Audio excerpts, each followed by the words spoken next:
Hi, everybody. I'd like to introduce Dr. Al Friedman to continue our series on tennis lessons. Thank you, Dave. This is part 2 of losing in tennis. Just one little bit of old business. Several people were really kind of fascinated by the trick photography we used in the last video. That all of a sudden, Dave, you were like standing on your head. And several people guessed that we did it intentionally, and you are right. We were paying tribute to that great show that's now on Netflix, Stranger Things, but we visited the Upside Down. Isn't that right, Dave? That's right. Yeah, you really love that show, don't you? Yeah.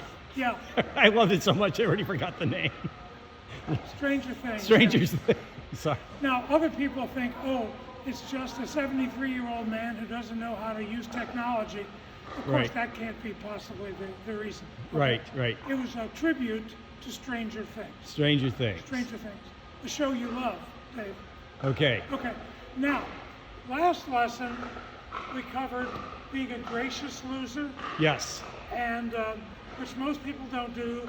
They acknowledge that you won, but they have an excuse, and we went through all the excuses people had for losing.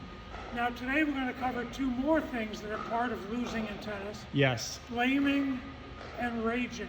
Yes. Now, blaming. Blaming. First of all, Dave, do you think blaming and excuses are the same? Do they seem the same to you?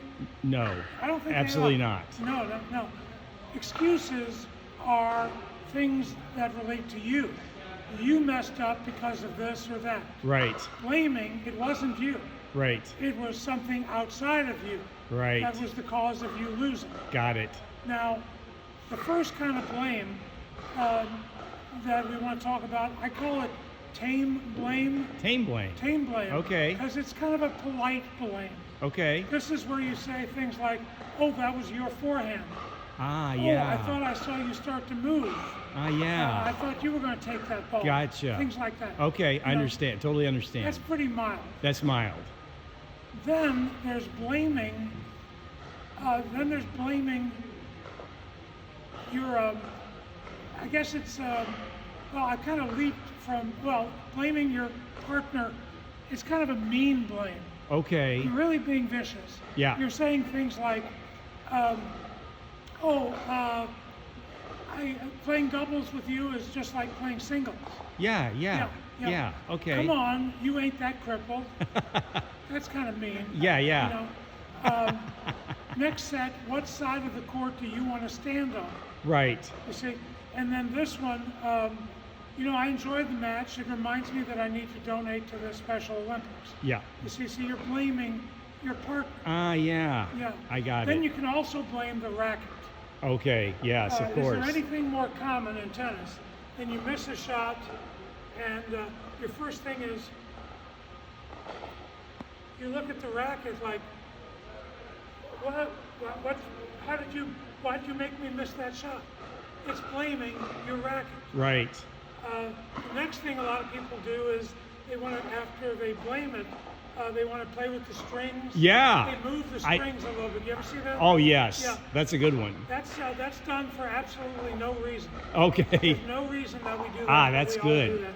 And then some people are so into the blame that they feel like they still want to punish the racket. So what they do is they do this. And Oh. Some people say they're just trying to loosen the strings. Yeah.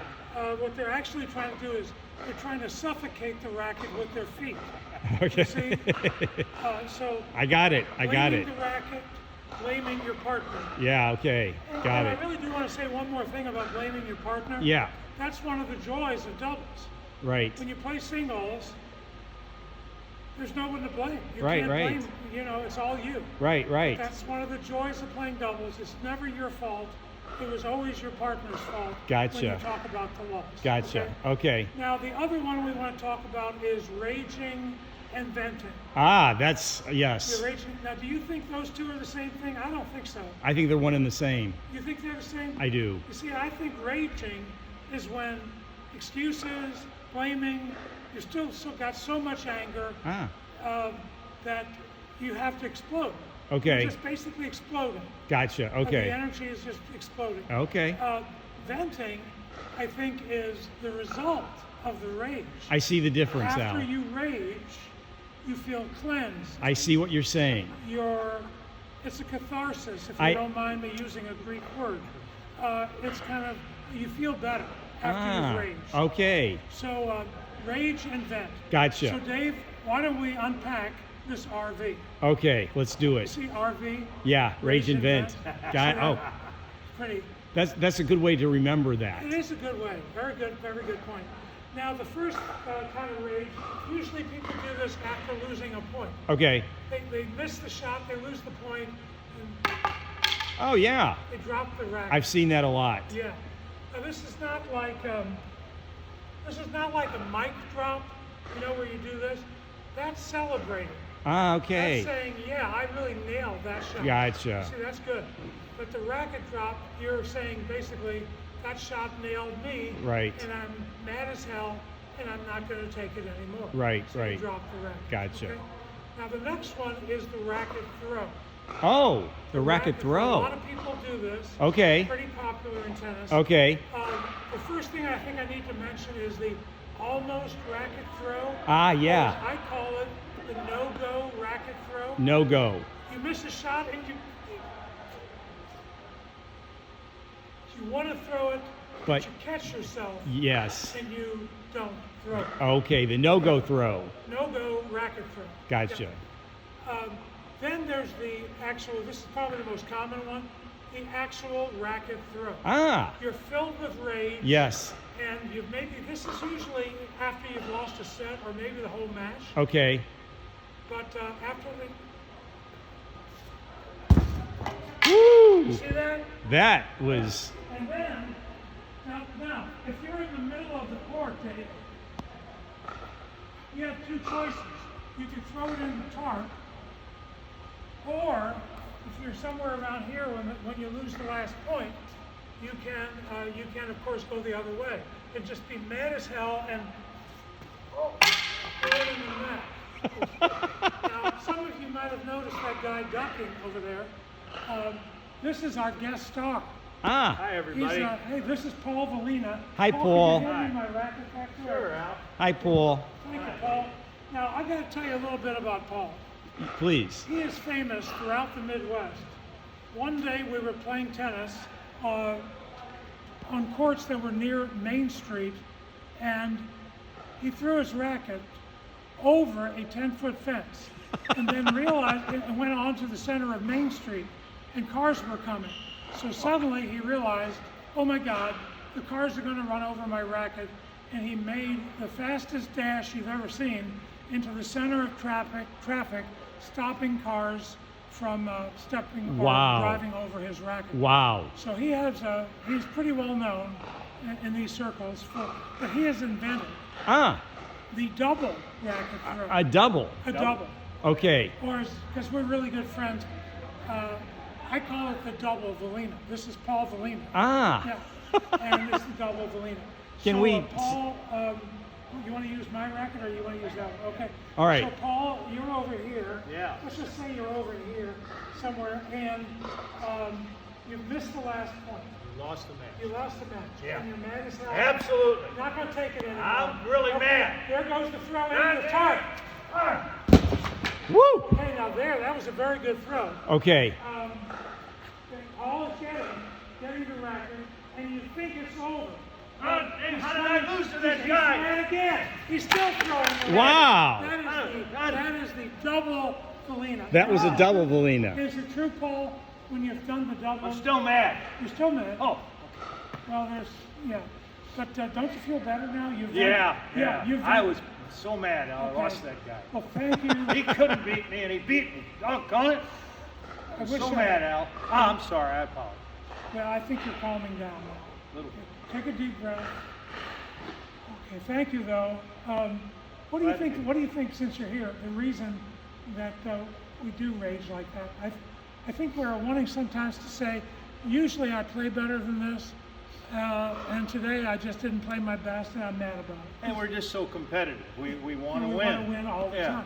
Yeah. which you can't do. You can't do it all the time. Thank you, Al, Paul. for having Thank- me. I thank you, appreciate Paul. it. Thank you, Dave. You're going to be on YouTube before Oh, the day boy. is out. Thank you very much. All right, Thank you, Paul. And we only have one more thing to cover. Yes, Dr. Al. The huff off. This is always at the end of the match. Okay. And this is when you've lost the match and you're so angry that you don't even want to throw the racket anymore. You're just mad. You approach. You don't say congratulations to your opponent. You like bang. You bang the last thing is the huff off in terms of raging. Okay. This is where this is always at the end of the match. You've lost the match, and most people approach the net and congratulate their partners. You don't say a word. You don't shake hands. You don't say good job, congratulations. You're so mad you can't even talk. So you bang the net, and then you like throw the racket into the tennis bag, and then you grab your bag, and then you huff off. Oh, I got it. Okay. Huff So off. this kind of completes things, but let's go over what we've covered. Yes. We talked about losing graciously. Yes. Which I think is the best thing to do. Yeah. We talked about giving excuses. Yeah. Blaming your Yeah. racket, blaming your partner, and raging and venting. Yes. Now, once again, I think the best thing to do when you lose is say, you played great today. I tried all I could, and you were just the better player today. Congratulations. Gotcha. Now, if you need a model to see what gracious losing is like, just look at how our president handled losing the last election. If you want to see gracious Gotcha. losing, Okay. well, never mind. See you next time. Bye, Dr. Al. Okay. Thank you so much. All right.